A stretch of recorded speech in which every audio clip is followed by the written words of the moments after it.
Hello mga kapigi, for today's ganap, pupunta kami sa aming munting babuyan. At yung nakikita nyong mais na yan, ay hindi po sa amin yan, oo. Ayan, on the way na po para magpakain ng pigi. Medyo malayo nga yung aming munting piggery guys. Kasi pag nilagay namin doon sa bahay namin dito, maraming mga kapitbahay ang magagalit guys sa amoy. Kaya napagpasyan namin na dito na lang sa bukid namin ipatayo ang aming munting piggery. Tinatawag sa amin na bangkag.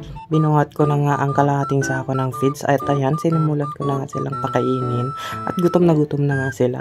Syempre, konting pakyat sa camera. Ang sarap ng kain ng aming inahin, parang gusto ko tuloy tikman.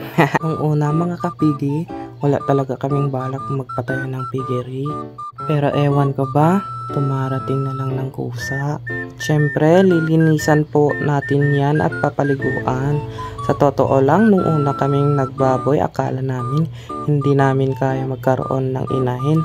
Pero nagtiwala kami kay Lord at nagtiyaga. Kaya mga kapigi, kung gusto nyong magsimula ng magbaboy, tibayan lang ang loob. Dahil minsan, hindi maiiwasan ang pasakit ang baboy. Manatili pa rin tayong magtiwala at magdasal para sa ating pangarap. Yun lang, bye-bye!